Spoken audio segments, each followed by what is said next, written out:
much like what happened with Trevor Noah. People that are late to the fucking party, I mean 2 years late to the party, will say something that makes sense.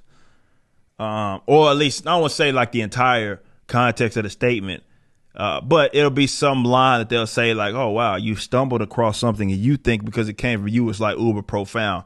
Yeah, we have been saying it for the last 2 years. Like the last year minimum, when it came to the jabs, I had said what Trevor Noah finally stumbled across when he was like, oh, well, maybe we shouldn't be listening to the CEO of the fucking pharmaceutical company where we get the jabs from, as far as if we need these booster shots.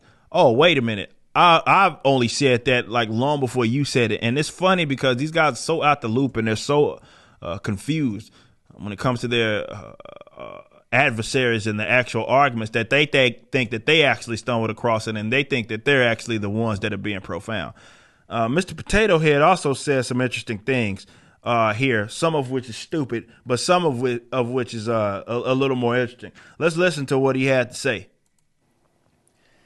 The definition of cases is changing. With a highly transmissible variant, there are many, many, many cases, for example, here in New York City. More than 20 states are reporting rising cases right now. Of course, that's the Delta surge and then the new variant on top.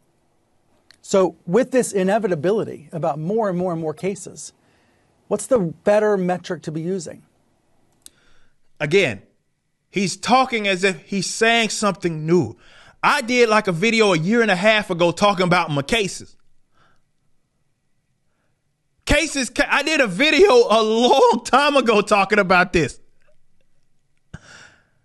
My cases. How many titles did I have and thumbnails that said my cases on it? I long talked about this. And now, a year and a half later, you stumble across this information and think you the one saying some profound shit.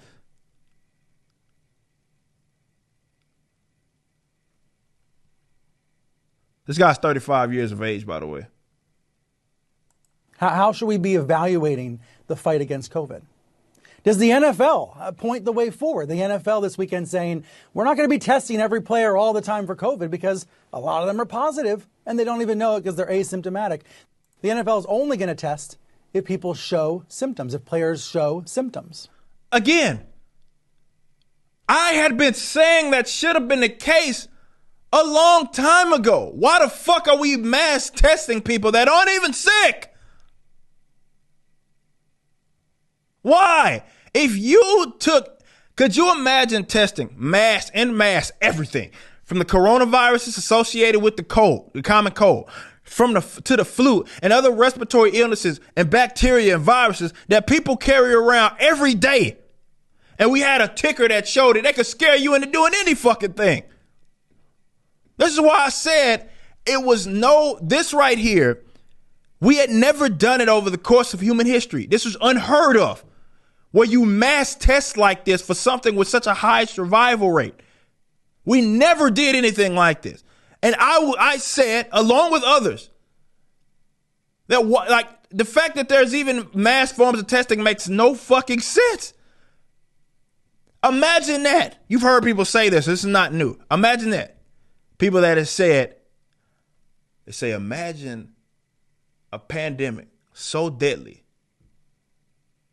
that you have to test for it to know if you got it or not. What do you think that's coming from, Brian Stelter?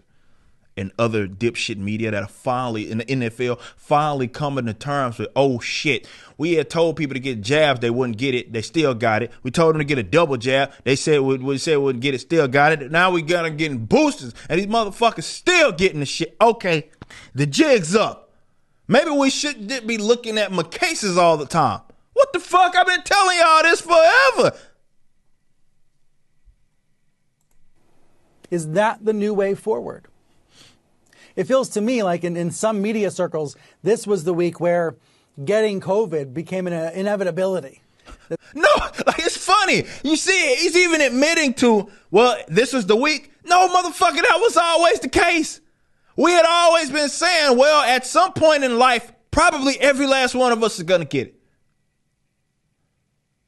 Some of us might not know we got it. But some of us may have more severe reaction. But it does seem like we're all going to get it. We've been saying that. You're talking about this week, motherfucker. I'm recording this video. It's the 20th of December of 2021. There were folks like us saying this last year. That if it's this transmissible, it's this contagious, all of us are probably going to get it. Maybe we should stop freaking the fuck out. It's damn near 2022, and they done finally came to terms with it after 3 boosters.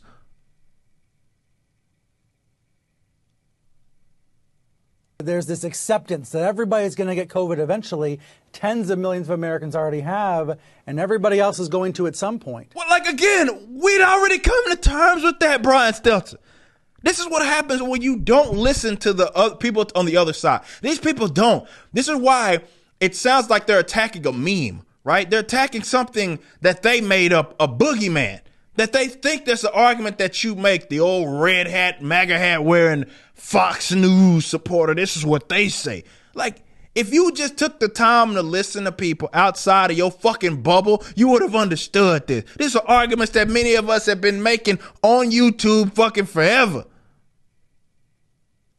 What are you talking about?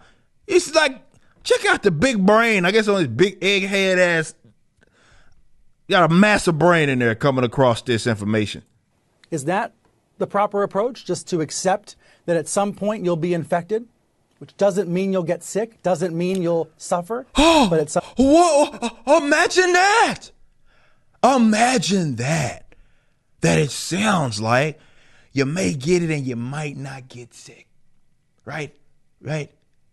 It almost like there's a time in this world where motherfuckers would get sick and play athletic, do athletic events, go to work, do all kinds of shit, sweat it out. That's what they used to tell us when we used to get sick back in the day. They tell you sweat it out. Fuck it. You used to go to practice, basketball practice. Some motherfucker, your teammate got a cold or something. He's sneezing. You all right, bro? Yeah, I'm good. Oh, I bet. Here, we're gonna be running motion 6. Nobody gave a fuck. We passing the basketball around. Nobody gave a shit. Nobody cared. Because we used to live like that. It was normal. What wasn't normal is that you mean to tell me a motherfucker get a sore throat or something and he get the sniffles and now he got a quarantine in his house in a bubble for 2 weeks? What the fuck?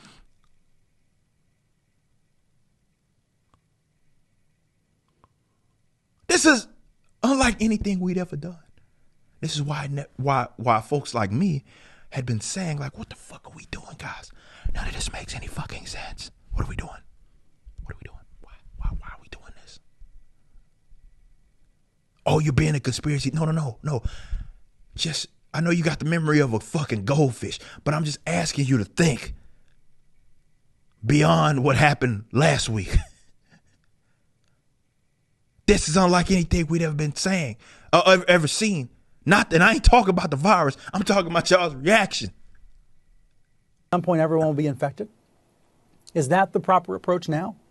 Yeah. And if so, why is it still so hard to find at-home tests, especially in blue America? By the way, pro tip, if you want to find at-home tests, get somebody in red America, in a red state, to mail them to you, since all the stores, at least here in New York that I've seen, are sold out. I don't know what got into this man or why he finally started to tell the truth on some shit, but if you playing lotto, I'd suggest you go ahead and put your something's funky's going on right now. That's all I gotta say. And here's another question, since we're hearing about schools closing again. We collectively took action to protect the elderly in 2020. Now, shouldn't we be doing more to protect children by letting them live normal lives?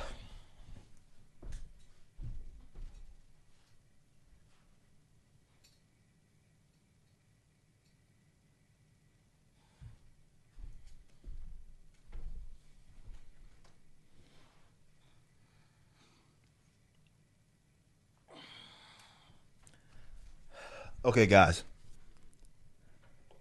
Do y'all remember, and some of you will, remember a video that I did last year and I made that exact point? Do y'all remember that? I did a video talking about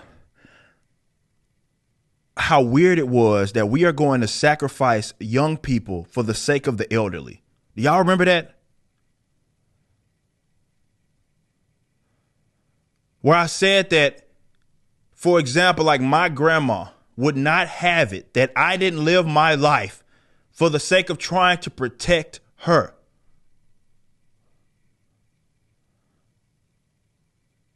Since when do we sacrifice the previous generation, or rather the current generation and the future generation, for the previous one? Since when do we ever do that? Y'all remember when I made that point? Brian Stelter probably makes way fucking more money than I do. At least doing the show. Maybe not in other things, but at least doing the show versus me doing my show. And he stumbles across this, like, is it time after 2 years? When I had been making that point for as long as he had been selling doom and gloom to everybody and bitching at the fact that there are people on YouTube who get more viewership than he does. Never, and I will continue to say this, never, ever, ever forget what these people did, and will never forget what these people said. No matter how many of them stumble across the truth, and I say this all the time, the truth is the truth, no matter how late you are to arrive to it. The truth doesn't become the truth because you've now stumbled upon it. That's not how that works. Same can go when we talk about what is scientific in this regard, right? Well, you look at what is deemed as scientifically true. Just because your quote unquote version of the science got there to the party late doesn't mean that something changed in regards to what the truth was. The truth was always the truth. What happened was you were late to its arrival, or rather you were late to arrive to that truth. That's what happened. This is amazing watching this guy do a video, and he's on CNN and finally coming to terms with something that we had came to terms with a year and some change ago. Holy shit. You just watched a clip from my podcast, For Canon's Sake. Catch us live at 12 p.m. throughout the week over at youtube.com/YoungRipper59 and follow us over at odyssey.com/@YoungRipper59. If you want to watch the entire video cast after the show is over, just be sure to become a member on the YouTube channel. Of course, the full audio portion of the podcast is available for free on all major digital platforms, or just visit forcanonsake.com.